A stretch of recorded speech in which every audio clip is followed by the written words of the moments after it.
Teman-teman, kalian sadar tidak sih kalau selama ini kayaknya kita tuh cuma ikut arus saja. Media sosial itu bukan cuma buat hiburan atau alat hiburan saja, tetapi juga alat untuk mengatur bagaimana kita berpikir. Ah, Mir, itu cuma teori doang. Aku mah santai aja, yang penting update berita dan gosip kampus. Kalau saya sih ikut Keisha, karena kita kalau taruh pikiran jauh itu malah bikin kita yang tambah pusing sendiri begitu. Sih? Oke. Teman-teman ini kan gak usah samain game kok. Memang yang Mirma ngomong itu ada betulnya.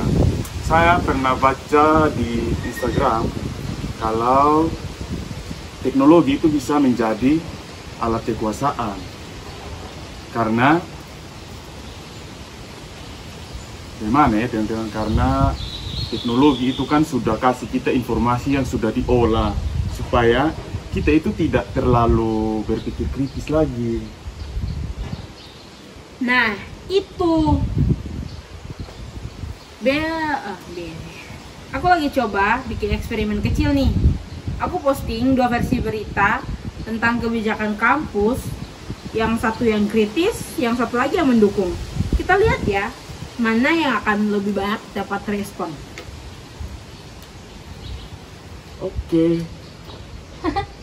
Serius? Pasti yang dukung kampus yang lebih laku ya? Kalau aku sih ikut-ikut aja. Kan saya sih ikut-ikut saja. Kita lihat ya. Fir, coba lihat ini dong.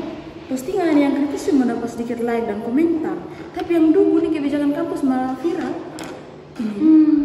Berarti kita ini memang gampang dipengaruhi ya.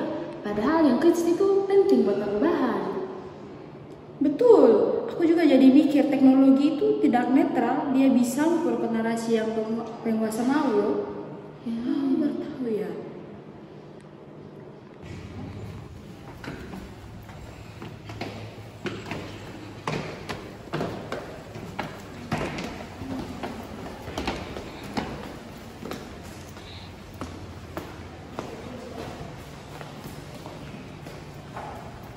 Sampai jumpa.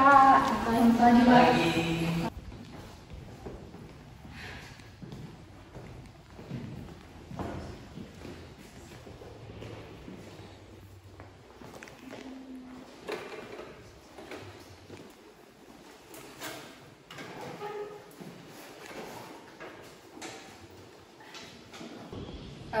Saya ingin bertanya, Pak.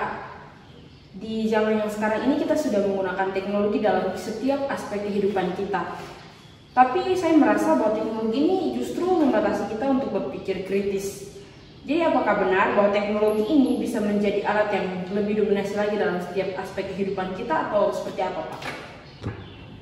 Iya, memang betul Mirma, teknologi itu merupakan alat dominasi. Tetapi bagaimana siapa yang mengendalikan alat tersebut? Dia punya kuasa kepada masyarakat, baik itu lewat platform seperti media sosial, baik itu dari Instagram, TikTok dan lain sebagainya.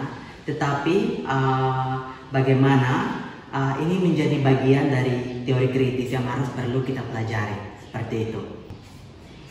Berarti teknologi secara tidak langsung teknologi ini bisa menimbulkan hal yang baik, tapi tergantung siapa yang menggunakannya. Jadi bagaimana cara yang bisa kita pakai atau kita gunakan agar teknologi ini justru memberikan kebaikan kepada kita dan tidak membawa kita ke jalan yang salah.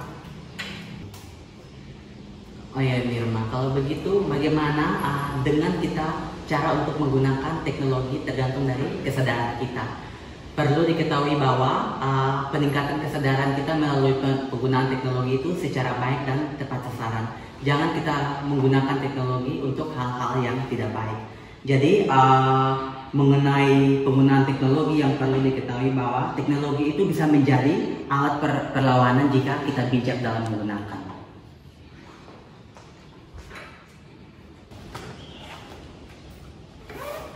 Baik adik-adik, cukup di sini pertemuan kita hari ini. Sampai jumpa di minggu depan. Selamat pagi. Terima kasih, Pak.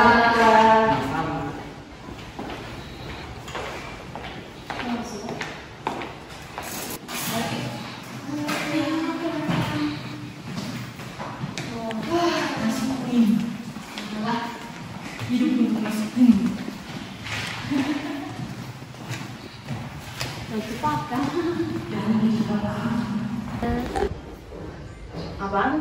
Apa itu? Ini hasil diskusi yang gue post di Instagram itu kayak semacam vote. Oh, yang postingan kemarin. Gitu. Dari itu postingan tuh menyimpulkan sesuatu. Jadi gue tuh mau supaya kita semua tuh mulai dari diri sendiri dulu. Jangan cuma ikut arus, tetapi kita harus coba kritis dan berdiskusi dengan teman-teman yang lain.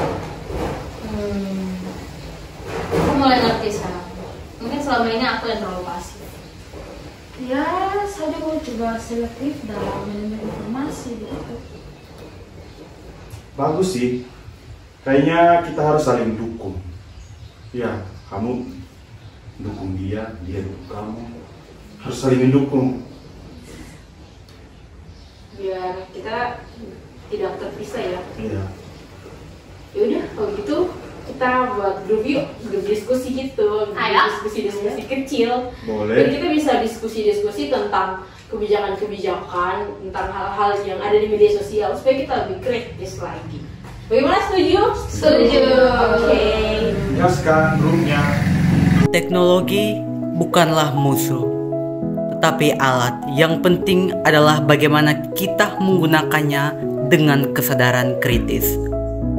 Karena hanya dengan itu kita bisa bebas dari narasi yang membelenggu dan menciptakan perubahan-perubahan.